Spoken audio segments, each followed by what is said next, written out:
Hello friends, स्वागत है आपका मेरे यूट्यूब चैनल में। आज हम यूपी आंगनबाड़ी भर्ती 2026 का स्टेप बाय स्टेप फॉर्म भरेंगे। फॉर्म भरने के सबसे पहले हम इसकी ऑफिशियल वेबसाइट पर आते हैं। तो आप नीचे आएंगे तो जो भी जिले में वैकेंसी भर्ती चल रही है वो नीचे जिले दिए गए हैं, जैसे शामली है, बहराइच है, गोरखपुर है, सहारनपुर है, बलिया है। तो यहाँ पे सामने एक्टिव लिखा हुआ है। इन जिलों में भर्तियां चल रही हैं। बाकी जो रेड कलर का आपको दिख रहा है क्लोज, ये भर्तियां यहाँ पे खत्म हो चुकी हैं। तो ऊपर आएंगे, यहाँ पे लिखा है new anganwadi worker vacancy registration. यहाँ पे हमको क्लिक करना है। यहाँ पे आवेदक का नाम, जो भी आपका नाम है, नाम भर देना है। आपके यहाँ पे पिताजी का जो नाम है नाम भर देना। यहाँ पे अपना जिला चुन लेंगे, बहराइच है, चित्रकूट, शामली, मिर्जापुर, जो भी जिला है वो अपना यहाँ पे जिला चुन लेंगे। उसके बाद यहाँ पे फोन नंबर दे देना है, यहाँ पे पासवर्ड दे देना है और यहाँ पे अपना आधार नंबर दे देंगे। यहाँ पे अपनी जो मेल आईडी है उसको मेल आईडी यहाँ दे देना है। यहाँ पे कैप्चा कोड भरेंगे। उसके बाद में रजिस्टर या पंजीकरण करे पे क्लिक करेंगे। पासवर्ड आपको कैसा बनाना, मैंने पासवर्ड के यहाँ पे 2 सैंपल दे दिए हैं। कैपिटल ABC@4321, दूसरा है रवि@9798। इस तरीके कुछ भी आप पासवर्ड बना लीजिए। मैंने 2 सैंपल दे रखे हैं, आपको इस तरीके से पासवर्ड बनाना है। सारी डिटेल भरने के बाद यहाँ पे पंजीकरण करने पे हम क्लिक करेंगे। तो आप देखेंगे आपका जो रजिस्ट्रेशन है सक्सेसफुल हो गया है। यहाँ पे ओके कर देना। उसके बाद हम लॉग इन पेज पे आ जाते हैं। यहाँ पे अपना फोन नंबर डाल देना, जो भी आपका फोन नंबर है, जो भी आपने रजिस्ट्रेशन करते समय डाला था वो यहाँ पे फोन नंबर डाल देना है। यहाँ पे हमने जो पासवर्ड अभी क्रिएट किया था पासवर्ड यहाँ डाल देना है। यहाँ पे कैप्चा कोड डाल देंगे। उसके बाद लॉगिन पे क्लिक करेंगे। आप अपनी प्रोफाइल पर सफलतापूर्वक यहाँ पे लॉगिन हो गए हैं। तो जो भी अपने जनपद का नाम चुना था, जनपद नाम यहाँ पे दिख रहा है, उसके परियोजना का नाम चुन लेना है। यहाँ पे जो भी आपकी परियोजना यहाँ पे पड़ रही है को जानने के लिए आप आंगनबाड़ी की वेबसाइट पे आएंगे। जो आपने जिला चुना था, जो वेबसाइट पे नीचे दिया गया है, तो यहाँ पे व्यू ऑफिशियल नोटिस को क्लिक कर इस तरीके से कुछ नोटिस खुलेगी।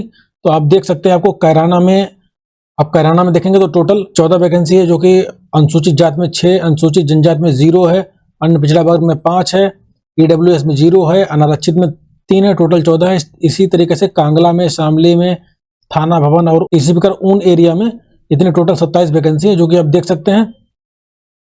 इसमें पूरा डिटेल आप कंप्लीट डिटेल आप पढ़ लिए। यहाँ पे लिखा है कि केवल महिला अभ्यर्थी ही पात्र होंगी। इसमें केवल न्यूनतम शैक्षिक योग्यता इंटरमीडिएट या उसके समकक्ष परास्नातक तक की परीक्षा के अंकों को जोड़कर मेरिट तैयार की जाएगी। तो आप पूरा फॉर्म भरने से पहले पूरी डिटेल पूरा पढ़ लीजिए। उसके बाद हमें यहाँ पे मैंने परियोजना का नाम चुन लिया, जो भी एरिया का नाम चुन लेना। उसके बाद में ये ग्रामीण क्षेत्र में आता है, शहरी क्षेत्र में आता है, वो आपको चुन लेना है।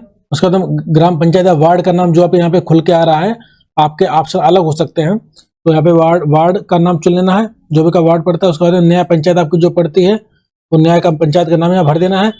उसके बाद में रिक्त आंगनबाड़ी जो केंद्र है, वो उसका केंद्र का नाम यहाँ दिख रहा होगा, वो आपको सेलेक्ट कर लेना है। जो आवेदिका है उसका नाम हिंदी में भरना है, आवेदिका का नाम अंग्रेजी में भरना है। उसके बाद आपके पिताजी का नाम भर देना है, यहाँ पे माताजी का नाम भरना है। यहाँ पे आपके विवाहित ऐसे भरने, विवाहित हैं, अविवाहित हैं, वो आपको चुन लेना है। यहाँ पे आपका जो पूरा पता है भर देना है। स्थायी पता जो आपका है, उसका पत्र व्यवहार का पता है।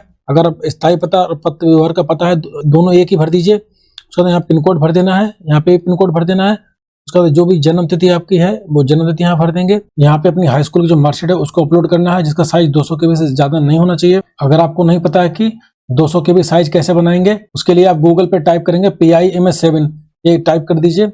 जैसे आप टाइप करेंगे तो नीचे खुल के आ जाएगा reduce image size in KB, यहाँ पे हमको क्लिक करना है। यहाँ पे जो भी आपकी मार्कशीट है उसको यहाँ पे चुन लेना। यहाँ पे अपनी मार्कशीट चुन ली। उसके बाद कितने KB में चाहिए, जैसे आपको 200 KB में चाहिए तो 200 KB यहाँ भर देना है। उसके बाद रिड्यूस साइज पे क्लिक कर, तो आप देखेंगे आपकी जो इमेज है वो 198 KB की बची है। इसको यहाँ पे डाउनलोड कर लेना है। जो इमेज आपने डाउनलोड करी है वो यहाँ पे हम अपलोड कर देंगे। यहाँ पे चूज फाइल पे क्लिक करना है। उसके बाद में नेक्स्ट पे क्लिक कर देना है। तो बाद व्यक्तिगत विवरण पे आते हैं। यहाँ पे अपनी श्रेणी चुन लेनी है। आप अनारक्षित में आते हैं, अन्य पिछड़ा वर्ग में आते हैं, अनुसूचित जात में आते हैं, अनुसूचित जनजात में आते हैं, तो वो आपको यहाँ पे चुन लेना है। तो आवेदिका की वर्तमान स्थिति क्या है, आप विधवा हैं, तलाकशुदा हैं या अन्य हैं, तो वो आपको चुन लेना है। यहाँ पे अपनी निवास प्रमाण पत्र संख्या भर देनी है। यहाँ पे निवास प्रमाण पत्र की आवेदन संख्या भर देनी है। यहाँ पे निवास प्रमाण पत्र जो आपका है उसको यहाँ पे अपलोड कर देना, जिसका साइज 200 KB से ज्यादा नहीं होना चाहिए। उसके बाद अपनी ग्राम पंचायत है उसका नाम यहाँ भर देना है। आपके जो आंगनबाड़ी का केंद्र का नाम है वो यहाँ आपको भर देना है। आपकी जात प्रमाण पत्र संख्या जो है वो भर देना है। जात प्रमाण पत्र की बात करें तो यहाँ पे प्रमाण पत्र संख्या जो यहाँ पे नीचे दी है, ये आपकी जात प्रमाण पत्र संख्या है। इसके ऊपर ये आवेदन संख्या है, आवेदन संख्या आपको ये भर देनी है। उसके बाद में यहाँ पे जात प्रमाण पत्र को अपलोड कर देना है। आपकी जो भी जाति है वो जात को यहाँ पे भर देना है। उसी प्रकार आपको आय प्रमाण पत्र संख्या है वो यहाँ पे भर देना है। आय प्रमाण पत्र की आवेदन संख्या है उसको यहाँ भर देना है। उसके बाद यहाँ पे आय प्रमाण पत्र है उसको यहाँ पे अपलोड कर देना है। आपकी जो वार्षिक आय है जो भी आपकी सर्टिफिकेट में दिया गया है उसकी वार्षिक आय वो यहाँ पे भर देना है। तो आपका सर्टिफिकेट वो किस तारीख के जारी हुआ है वो जारी डेट यहाँ पे भर देनी है। आप अगर बीपीएल श्रेणी में आते हैं, अगर आते हैं तो यस कर देना है, नहीं आते तो नो पे क्लिक कर देना है, अगले पे क्लिक करना है। शैक्षिक योग्यता वाले सेक्शन पे आते हैं तो यहाँ पे अपने इंटरमीडिएट के विद्यालय का नाम भर देना है। आप यूपी बोर्ड, सीबीएसई बोर्ड, जो भी आपका बोर्ड का नाम था वो यहाँ पे भर देना है। उसके बाद किस वर्ष आपने उत्तीर्ण किया है, किस वर्ष पास किया इंटरमीडिएट वो भर देना है। आपका पूर्णांक कितना था, पूर्णांक यहाँ भर देना है। आपने कितने नंबर पाए हैं वो यहाँ भर देना है। आपका प्रतिशत ऑटोमेटिक बन के आ जाएगा। आपकी इंटरमीडिएट की मार्कशीट यहाँ अपलोड कर देनी है। यहाँ पे इंटरमीडिएट का सर्टिफिकेट अपलोड कर देना है। अगर आपकी इंटरमीडिएट की मार्कशीट और सर्टिफिकेट दोनों एक ही में ही है तो वही आपको यहाँ अपलोड करना है और यहाँ अपलोड कर देना है। अगर आपने ग्रेजुएशन कर रखा है तो अपने कॉलेज का नाम भर देना है। यहाँ पे बोर्ड का नाम भर देना है, जो आपका जो बोर्ड या यूनिवर्सिटी जो भी लगती है वो भर देना है। आपने किस वर्ष उत्तीर्ण किया है वो वर्ष का नाम भर देना है। आपका पूर्णांक कितना रहा है वो पूर्णांक यहाँ भर देना है। आपका प्राप्तांक क्या रहा है वो प्राप्तांक यहाँ भर देना है। आपकी जो फाइनल ईयर की मार्कशीट है वो यहाँ आपको अपलोड कर देनी है। आपकी अगर डिग्री है तो डिग्री को यहाँ पे अपलोड कर देना है। आपने स्नातकोत्तर अगर आपने पीजी कर रखा है तो वो यहाँ पे विद्यालय का नाम भर देना है, यहाँ पे बोर्ड का नाम भर देना है। आपने किस वर्ष उत्तीर्ण किया है वो वर्ष का नाम भर देना है। यहाँ पे आपका पूर्णांक क्या रहा है पूर्णांक भर देना है। कितने प्राप्तांक रहे हैं प्राप्तांक भर देना है। उसके बाद में यहाँ पे फाइनल की मार्कशीट रहेगी वो आपको अपलोड कर देना है। और जो यहाँ पे पीजी की जो डिग्री रहेगी वो यहाँ पे अपलोड कर देना है। तो इस तरीके से डिटेल भरने के बाद अगले पे हमको क्लिक करना है। यहाँ पे आपको अपना फोटो अपलोड करना है, जो कि हाइट आपकी 170 पिक्सल और विड्थ जो चौड़ाई 180 पिक्सल होनी चाहिए। फोटो का साइज 200 के भी ज़्यादा नहीं होना चाहिए। आपको यहाँ पे साइन अपलोड करना है जो कि 200 के भी ज़्यादा नहीं होने चाहिए। और आपकी हाइट है साइन की वो 70 पिक्सल होनी चाहिए और चौड़ाई 180 पिक्सल होनी चाहिए, जो को आप फोटोशॉप के माध्यम से बना सकते हैं। तो यहाँ पे अपना फोटो और अपना साइन अपने अपलोड कर दिया। उसके बाद में नेक्स्ट पे क्लिक करते हैं। उसके बाद में घोषणा पत्र वाले सेक्शन पे आते हैं, यहाँ पे हमको टिक कर देना है।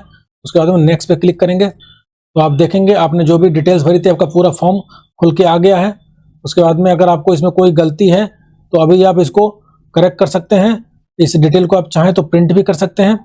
उसके बाद में अगर इस पूरा फॉर्म आपकी डिटेल पूरी सही है, जो आपने भरा है पूरा डिटेल आपकी दिख रही है आपकी सही है, तो उसके बाद में सबमिट पे क्लिक करना है। उसके बाद में इस डिटेल को कंफर्म कर देना है। तो आपके फोन पे जो ओटीपी आया है यहाँ पे ओके करना है, वो ओटीपी यहाँ भर देना है। यहाँ पे कैप्चा कोड भर देंगे तो वेरीफाई पे क्लिक करना है। तो यहाँ पे आपका वेरीफाई पे क्लिक करेंगे तो आपका फॉर्म सक्सेसफुली सबमिट हो जाएगा। मेरे चैनल पे बनने के धन्यवाद। अगर आप मेरे चैनल पे नए हैं तो मेरे चैनल को सब्सक्राइब